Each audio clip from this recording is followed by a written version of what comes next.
19세기 교회사에 큰 영향을 끼친 사람들 중에 E.M. 바운즈라는 사람이 있습니다. 그는 기도에 대한 글을 많이 썼는데 그 글들 중에 이런 문장이 나옵니다. 교회는 오늘날 더 좋은 방법을 찾고 있지만 하나님은 더 좋은 사람을 찾고 있다. 현대 교회가 진정으로 필요하는 것은 더 좋은 기계 문명이나 조직, 신기하고 기발한 방법이 아니라 성령이 쓰실 수 있는 사람, 즉 기도에 능한 사람이 필요로 한다. 성령은 방법을 통해서 흘러나오지 않고 사람을 통하여 역사하신다. 성령은 기계 문명 위에 임하지 않고 사람들 위에 임하신다. 성령은 계획에 부어지지 않고 기도하는 사람에게 부어진다. 라는 말을 남겼습니다. 오늘의 교회 역시 마찬가지입니다. 사람들은 더 좋은 기계, 더 좋은 기술, 더 좋은 제품, 더 좋은 방법, 더 좋은 제도를 찾고 있지만은 하나님은 하나님이 쓰시기에 합당한 사람, 기도하는 사람을 찾고 있는 것입니다. 오늘 본문은 예수님께서 항상 기도하고 낙심하지 말라는 말씀으로 권면하시고 난 다음에 하나님이 들어주시는 기도가 무엇인지를 비유로 들려주고 있는 말씀입니다. 어느 날 두 사람이 기도하러 성전에 올라갔습니다. 한 사람은 사회로부터 인정을 받는 바리새인이고 또 한 사람은 멸시와 조롱을 당하는 세리였습니다. 바리새인은 문학적이고 웅변적이고 감동적인 기도를 하였고 세리는 종교적인 격식도 방법도 조직도 언어도 없이 가슴을 치며 흐느끼다가 성전을 나갔습니다. 사람들은 외모를 보고 판단하기에 바리새인에게 존경과 사랑과 배려를 쏟아놓지만은 세리에게는 멸시와 미움과 비난의 화살을 던지는 것에 익숙합니다. 그런데 사람의 중심을 보시는 하나님께서는 바리새인이 아니라 세리의 기도를 들으시고 그에게 사랑과 은총과 응답의 은혜를 베푸셨다고 하는 이야기입니다. 이 같은 일은 예수님 당시에 1세기의 사람들에게만 해당되는 것이 아니고 지금도 계속 유효한 주님의 음성입니다. 이 시간 하나님이 들어주시는 기도라는 제목으로 주의 음성 듣기 원합니다.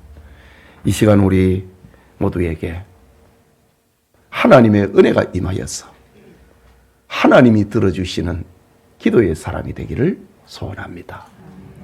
먼저 하나님이 듣지 않는 기도가 있습니다. 예수님의 비유 중에 먼저 등장하는 사람이 바리새인입니다. 바리새인이란 말은 히브리어로 불리하다 라는 뜻인데 바벨론 포로 후기에 자기와 공동체의 신앙을 지키기 위하여 철저하게 세속과 구분하였던 신앙의 사람들을 가리킵니다. 그런데 세월이 지나면서 신앙의 내면보다는 외형적인 모습에 중시하는 사람들이 되고 만 것입니다. 성경은 그의 기도 생활을 소개하고 있는데 하나님이 듣지 않는 기도, 그 첫째가 따로 하는 기도였습니다. 본문 11절에 바리새인은 서서 따로 기도하여 이르되 라고 했습니다. 여기 따로 라는 원문 성경에는 프로스 헤아우톤 이라는 단어입니다. 따로 라는 말은 우리가 일반적으로 공간적인 개념을 생각할 수 있습니다. 그러나 프로스 헤아우톤 이란 말은 공간적인 개념이 아니고 자기에게, 자기를 위하여 라는 뜻입니다. 즉 성전에 올라온 바리새인은 하나님께 다가가는 기도가 아니라 자신을 위한 종교 행위를 했다는 말입니다. 그는 기도라고 하는 형식은 갖추었는데 기도의 대상은 사람들이었습니다. 기도의 내용은 칭찬받을 만한 자기 행위였습니다. 그리고 기도의 목적은 사람들에게 자기를 과시하고 자기 신분 유지와 존경을 받는 것이 기도하고 있는 목적이었습니다.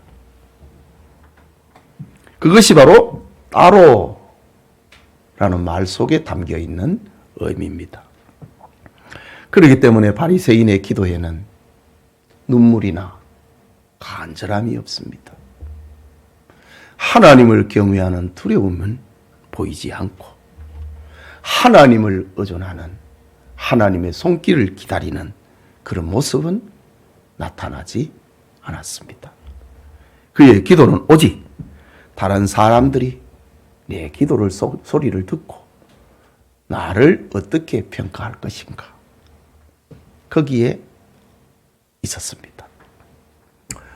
예배드리는 성도님, 우리의 기도를 돌아보면 그 초점은 무엇인지 우리가 생각해 보아야 됩니다. 오직 하나님이 우리의 기도 생활에, 기도와 신앙 생활에 대상이 될 수 있기를 축복합니다. 또 하나님이 받지 않는 기도는 다른 사람과 비교하고 남을 멸시하는 기도입니다.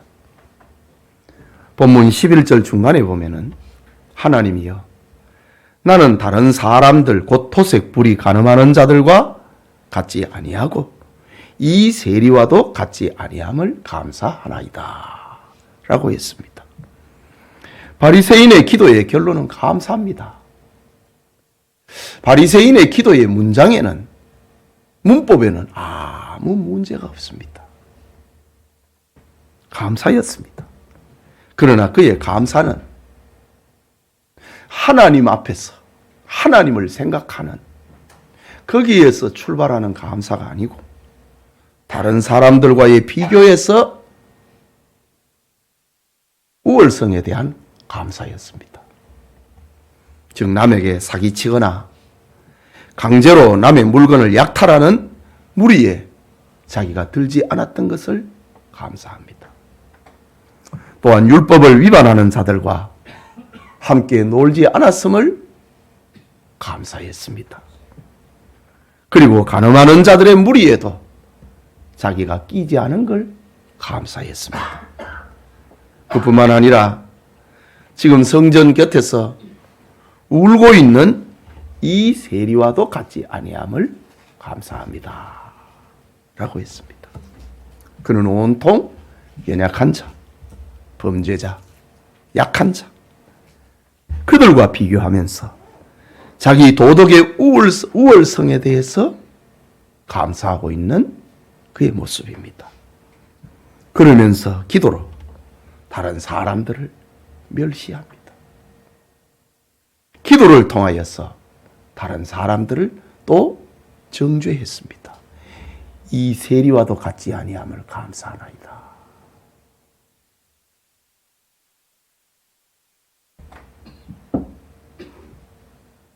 우리는 명심해야 됩니다. 기도는 다른 사람하고 비교하는 것이 아닙니다.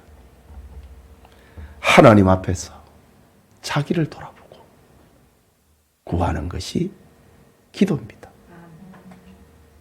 하나님 앞에서 자기를 돌아보면은 먼저 성도의 마음에 찾아오는 것은 죄의식이고 그리고 겸손입니다.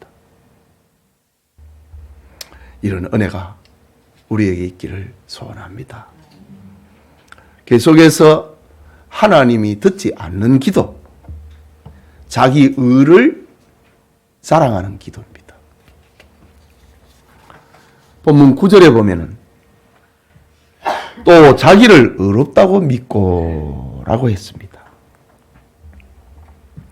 12절에는 나는 일회에 2번씩 금식하고 또 소득의 11조를 드리나이다 라고 했습니다. 율법에는 대속죄일에 금식을 명했습니다. 그런데 바리새인은 일주일에 2번씩 금식했다고 합니다. 일주일에 이틀을 금식했다는 말입니다. 대단한 종교성이지요. 또 소득의 11조를 드리나이다. 11조는 다 하는 건데. 그런데 바리새인의 11조는 좀 특별합니다. 마태복음 23장에 보면은 당시 바리새인들의 11조를 기록하고 있습니다. 일반적으로 자기 일터나 또 가게나 또 뭐 농작물이나 거기에서의 11조를 생각을 하는데 바리새인들의 11조는 자기 집 앞에 정원에서 자라나는 박하와 회양과 근처에 11조까지 드렸습니다. 말하자면은 다른 사람이 하지 않는 건 나는 하고 있다는 거지요. 다른 사람들이 할 수 없는 것을 그런 11조를 나는 하나님께 드리고 있습니다. 그것이었습니다. 당시 어떤 바리새인은 자기가 얼마나 율법에 철저한지 11조 생활을 잘하고 있는지를 나타내고자 11조를 자기 집 창문에다가 매달아 놓는 그런 바리새인도 있었다고 합니다.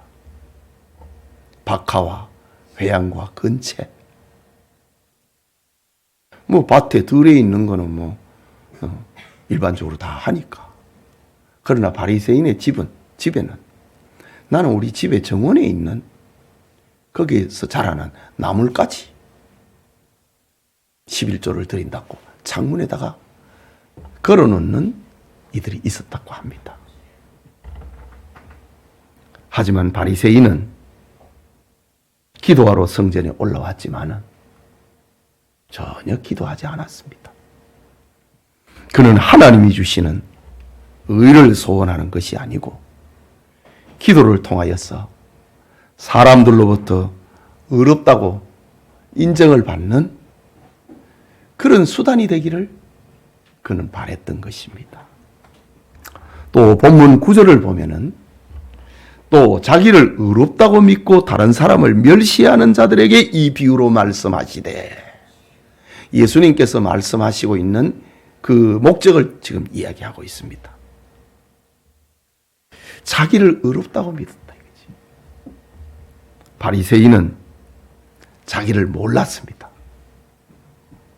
주님은 자기를 깨닫지 못하는 것이 얼마나 불행하고 얼마나 무서운 것인가를 이 비유를 통해서 들려주고 있는 겁니다. 아마도 지옥에 있는 마귀들까지 당신이 왜 지옥에 왔는가? 라고 물어볼 만합니다. 그가 불의한 사람이었는가? 아니었습니다. 그가 약탈을 하는 사람이었는가? 아니었습니다. 그가 가늠하는 사람이었는가? 아니었습니다. 그렇다면 당신은 왜 지옥에 왔는가? 종교적인 의무를 수행하지 않았는가? 아닙니다. 흠이 없는 것처럼 보입니다. 그러나 단지 그는 하나님의 방법, 하나님의 은혜로 천국 가려고 하지 않았습니다. 그는 그리스도의 십자가를 쓸모없는 것으로 만들었던 사람입니다. 그는 그리스도의 대속의 십자가를 어리석은 것으로, 불쌍한 것으로, 하나님이 실수하신 것으로 만들었기 때문에 지옥에 갈 수밖에 없습니다. 여러분, 하나님께 기도하는 것은 자신의 부족함을 회개하고 하나님의 은혜와 하나님의 도움을 구하는 것임을 깨닫고 실천할 수 있기를 축복합니다. 크게 둘째로, 그러면 하나님이 들어주시는 기도는 무엇일까? 당시 유대는 로마의 지배를 받고 있었습니다. 로마의 관리들은 식민지 백성의 세금을 징수하는 유대인을 고용했습니다. 세금을 징수하는 유대인을 가리켜 세리라고 부릅니다. 그러니 세리들은 압제자의 편에 서므로 민족의 반역자로 평가되었습니다. 물론 어떤 세리는 자신의 직무를 정직하게 수행함으로 시민들에게 존경을 받는 예도 있었다고 합니다. 우리는 오늘 본문에 등장하고 있는 세리가 어떤 부류의 삶을 살았는지 그것을 우리는 알 수 없습니다. 다만 본문에 등장하고 있는 세리도 자기 신앙에 따라, 자기 종교성에 따라 기도하러 성전에 올라왔다는 것입니다. 그러면서 예수님은 하나님이 들어주시는 기도를 얘기하면서 이 세리의 이야기를 들려주십니다. 그의 기도의 내용이 무엇인가? 첫째는 죄인임을 고백하는 기도였습니다. 바리새인에게 없던 거지요. 본문 13절을 보면은 세리는 멀리 서서 감히 눈을 들어 하늘을 쳐다보지도 못하고 다만 가슴을 치며 이르되 라고 했습니다. 세리는 기도하러 성전에 올라왔으나 하나님의 거룩하심 앞에 자신의 세속성이 너무 커서 감히 입을 열지 못했다고 합니다. 자신의 부패와 자신의 무능 때문에 마음의 소원을 감히 말하지 못했다고 합니다. 세리는 감히 눈을 들어 하늘을 쳐다보지도 못하고 가슴을 치면서 흐느꼈다고 합니다. 우리가 여기서 생각할 것은 세리의 죄책감이 하나님의 동정심을 유발하거나 하나님의 자비를 받는 길은 아니라는 걸 알아야 됩니다. 우리는 자신이 죄의식을 느끼든지 못 느끼든지 다 하나님 앞에서 죄인이기 때문입니다. 죄에 대한 세리와 같은 이런 자각은 은혜를 받기 위한 우리의 권리가 아니고 회개를 가져오고 죄를 용서받는 과정이라고 하는 겁니다. 죄를 용서받고 하나님의 은혜를 받는 그 과정 속에 세리와 같은 그런 회개가 존재하는 것이지 그것이 자격은 아닙니다. 본문의 세리는 자기에 대해서 절망하고 자기 연약을 고백을 하고 자기 허물을 하나님 앞에서 가슴을 치면서 슬퍼했습니다. 그런데 예수님께서는 하나님이 들어주시는 기도를 얘기하면서 이 세리의 이야기를 들려주시는데 그러면 하나님이 들어주신 기도의 그 결정체는 무엇일까? 그것은 불쌍히 여겨달라는 겁니다. 오늘날 세상에 자기 죄를 회개하고 참 슬퍼하고 뉘우치는 사람들이 얼마나 많습니까? 그걸로 끝나면 안 되는 겁니다. 세리의 기도는 불쌍히 여겨달라고 했습니다. 자기 죄를 뉘우치고 슬퍼하는 거 불쌍히 여겨달라는 게 있습니까? 아니지요. 그건 자기 연민입니다. 자기 신세 한탄입니다. 슬퍼하는 거는. 그런데 그걸로 가지고는 안 되는 겁니다. 불쌍히 여겨달라. 하나님 앞에 불쌍히 여겨달라. 거기로 나아가야 됩니다. 13절 후반부에 등장하는 하나님이여 불쌍히 여기소서 나는 죄인이로소이다 라는 말에 집중해야 됩니다. 이것이 하나님이 들어주시는 기도의 열쇠입니다. 여기 불쌍히 여기소서라는 신약 성경 원문에는 힐라스모스라고 하는 단어를 씁니다. 힐라스모스라는 단어는 화목 제물을 가리킵니다. 하나님과 나 사이에 화목할 수 있는 제물을 세워달라는 겁니다. 이게 세리의 기도입니다. 얼마나 분명하고 얼마나 구체적인 기도입니까? 감히 눈을 들어 하늘을 쳐다보지도 못하고 가슴을 치면서 하나님과 나 사이에 화목할 수 있는 제물을 세워 주옵소서 라고 기도했습니다. 여러분 요한 1서 2장 2절에는 화목 제물은 곧 예수 그리스도다 라고 말합니다.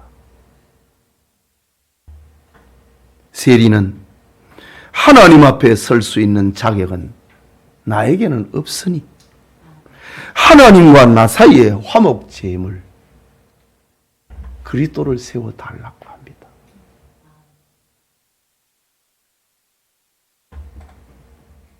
그렇습니다. 세리는 자신이 하나님 앞에 진노와 저주를 받을 자밖에 될 수 없다는 것을 알았습니다. 그래서 가슴을 쳤다. 그러나 그는 거기에 머물지 않고 하나님의 언약 속에 계시는 화목제물인 메시아를 그리스도를 세워달라고 기도했습니다. 여러분, 하나님은 죄인을 구원하기 원하십니다. 하나님은 죄인의 기도를 듣기를 원하십니다. 그러나 그리스도 예수님을 통하지 않고는 하나님이 불쌍히 여기신 성도는 없습니다. 우리가 하나님 앞에 나아가는 길도 예수님밖에 없고 하나님이 우리에게 오시는 길도 예수님밖에 없습니다. 그분만이 화목제물이기 때문입니다. 예수님이 말씀하셨지요. 요한복음 14장 6절에 내가 곧 길이요 진리요 생명이니 나로 말미암지 않고는 아버지께로 올 자가 없느니라. 사도행전 4장 12절에는 천하 인간에 구원 얻을 만한 다른 이름을 주신 일이 없음이니라고 했습니다. 이것은 하나님께서 인류 구원을 위해서 정하여 놓으신 경륜입니다. 계획입니다. 법칙입니다. 우리의 주변에 얼마나 많이 기도에 열심을 쏟는 이들이 있습니까? 저 성경 열왕기서에 보면은 바알의 제사장과 엘리야의 기도 이야기가 나옵니다. 바알의 선지자들은 종일 부르짖고 바알에게 기도했습니다. 그러면서 자기 몸에 칼자국을 내면서 피를 흘리면서 기도했습니다. 얼마나 열심입니까? 주변에서 볼 때 얼마나 감동적입니까? 기도를 자기 몸을 상하면서 저렇게까지 기도하는가? 얼마나 간절하면 저렇게 기도하는가? 그런데 성경은 아무 소리도 없고 아무 응답도 없다고 했습니다. 여러분, 우리의 기도가 아무리 훌륭하고 아무리 간절해도 우리의 기도가 세상 사람들의 마음을 다 감동시킬 수 있어도 기도 안에 예수님이 계시지 않으면 하나님과 나 사이를 중보하시는, 화목하게 하시는 예수님이 계시지 않으면 하나님은 그 기도를 응답하시지 않습니다. 아니, 그 기도를 응답하실 수가 없습니다. 우리가 기도하면서 예수님의 이름으로 기도합니다. 그것이 그렇게 위대한 것입니다.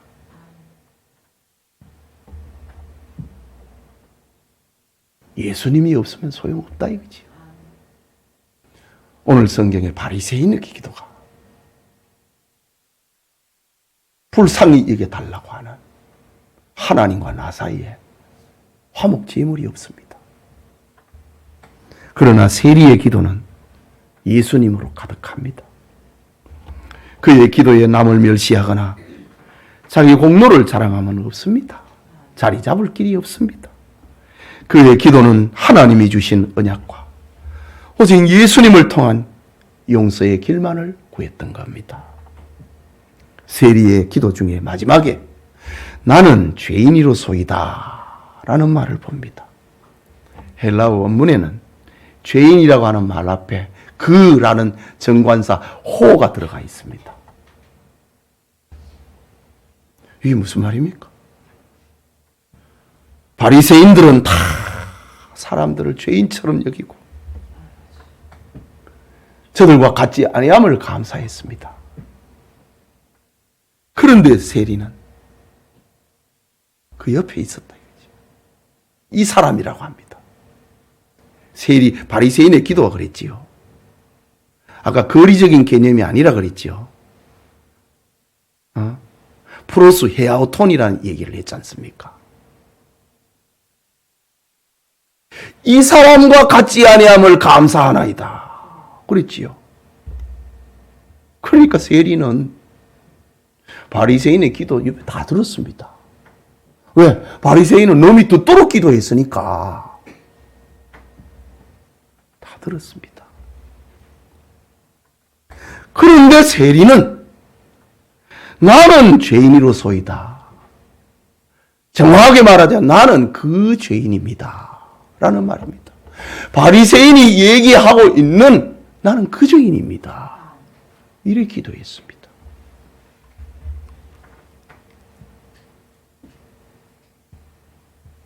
세리는 세상 모든 사람들은 다 의인처럼 보이는데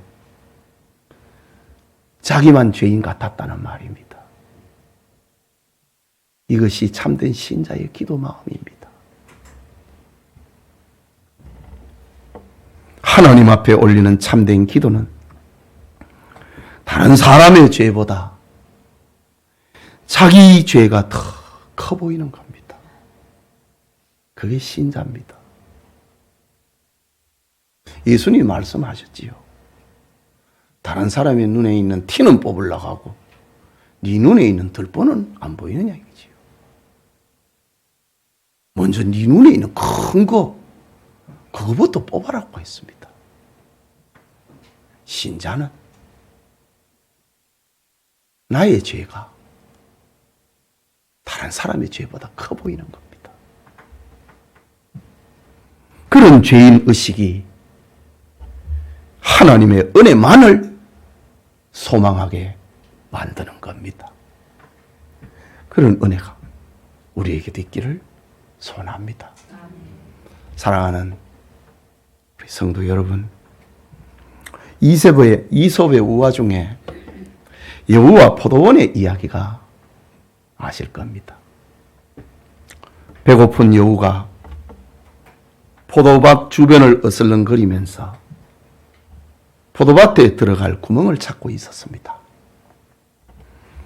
마침 울타리에 작은 구멍 하나를 발견했습니다. 그런데 그 구멍은 너무 적어서 여우가 들어갈 수가 없습니다. 여우는 꾀를 냈습니다. 사흘을 굶고 살을 뺀 뒤에 그 구멍으로 들어갔습니다. 그리고 마음껏 포도를 먹었습니다. 여우는 배를 다 채우고 이제 울타리 밖으로 나가야 됩니다. 그런데 포도를 너무 많이 먹어가지고 밖으로 못 나갑니다. 살을 빼지 않으면 농부에게 잡히고 말 것입니다. 여우는 하는 수 없이 다시 굶어서 살을 빼고 배고픈 채로 울타리 밖으로 나갔다는 이야기입니다. 여러분, 교회도 마찬가지입니다. 우리의 마음을 비워서 겸손하지 아니하면은 결코 하나님의 나라에 들어갈 수가 없습니다.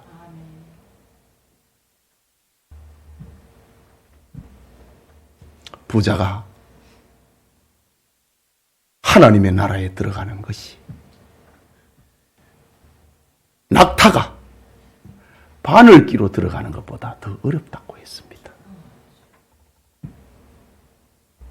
자기를 비워야 됩니다. 겸손해야 됩니다. 여우가 살을 빼야 들어온 구멍으로 나갈 수 있듯이 우리도 낮아져야 됩니다. 바리새인은 종교적인 기도를 배웠고 훌륭한 기도 습관도 가졌습니다. 그러나 그 안에 주님은 계시지 않고 자기로 가득 차 있었습니다. 그러나 세리는 많은 사람들에게 정죄를 받고 교회로부터도 사랑과 동정을 받지 못했습니다. 그러나 그는 하나님을 의지하고 하나님의 은혜를 받은 사람이 되었습니다. 그래서 예수님은 본문 14절에 말씀하십니다. 내가 너희에게 이르노니 이에 저 바리새인이 아니고 이 사람이 의롭다 하심을 받고 그의 집으로 내려갔느니라. 무릇 자기를 높이는 자는 낮아지고 자기를 낮추는 자는 높아지리라 라고 했습니다. 세리는 그렇게 가슴을 치고 울부짖었는데 나갈 때는 천사의 얼굴을 가지고 성전을 나갈 수 있었습니다. 하나님의 위로가 함께했기 때문입니다. 여러분, 우리 신앙생활을 하면서 여러분의 얼굴이 언제 제일 예쁜 줄 아십니까? 눈물의 기도가 있고 난 다음에 그때 여러분의 얼굴이 제일 예쁩니다.